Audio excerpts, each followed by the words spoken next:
everyone, this is Daryl Christopher coming at you from Ottawa, Ontario, Canada. This is episode 6 of Comic Book Call Review, and this is part 3 where we're going to be talking about Star Trek comics. And just so you know, I let you know in part 1 of episode 6 that I'm under a severe amount of pain at the moment. So this is very difficult for me, but I love comics and I want to get this video out. So I apologize if I make any mistakes, but I'll do my best to give you a good video to watch. So let's get started. Here we have Star Trek 40, part 6, and the conclusion of the Q Gambit.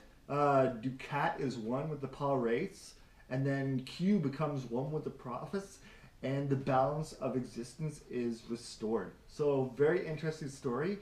I like this one. It's nice to see Q every now and again in the Star Trek universe, I should say. Next we have Star Trek 41, back on track with the 5-year mission of exploration. The Enterprise encounters a damaged vessel and its alien pilot who warns them of the Star Eater known as Behemoth, and ends with the arrival of the utterly massive space creature. So you probably remember from back in the 60s the episodes that dealt with I can't remember the name of the Star Trek episode, but it was one where the crew of the Intrepid was eaten by a space creature. So we're kind of going back a little bit old school there in terms of what's going on with the J.J. Abrams style Star Trek crew. Next up we have Star Trek number 42, Behemoth, part 2 of 2. Trapped within the Behemoth, the alien sacrifices himself to save the Enterprise, which warps away at the last possible second and then is stranded in an unknown location. Next up we have Star Trek number 43, Eurydice, part 1 of 3.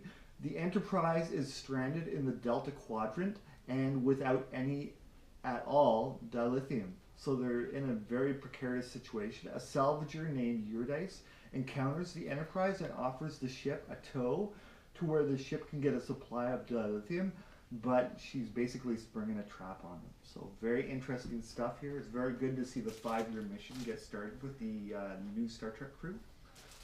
Next up, we have Star Trek Planet of the Apes, number 2. The Enterprise crew, and we're talking here about the 1960s style Shatner crew, not the J.J. Abrams one. The Enterprise crew gains an understanding about the world of the apes and encounters Colonel Taylor, who at the end of the episode takes off with a Enterprise communicator. Next up we have Star Trek Planet of the Apes number 3. Colonel Taylor tricks his way into getting beamed aboard the Enterprise, where he attempts to commandeer a space shuttle and then goes toe-to-toe with Kirk before sorting things out. The issue ends with the Klingons supplying the disruptors to the Gorilla, who are out on the warpath.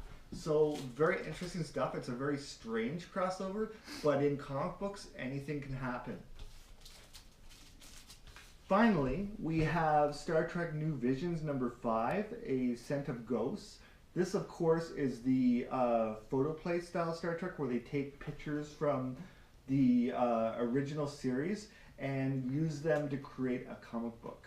So we have the former number 1, the first officer of the Enterprise under Christopher Pike. She's now a Commodore and comes aboard the Enterprise on the way to the Yorktown, which she now commands. But when they rendezvous, something is not right with the Yorktown. Something is not right along with the interference from an alien ship believed encountered during a mission with Pike. So very interesting stuff. There's a little bit of a mystery to solve here, but I really enjoy those photo style comics. They're a little bit more money. They're I think about $8 an issue, but well worth the price. So thank you very much everyone for viewing episode 6 part 3, and please stay tuned for part 2. Thank you very much.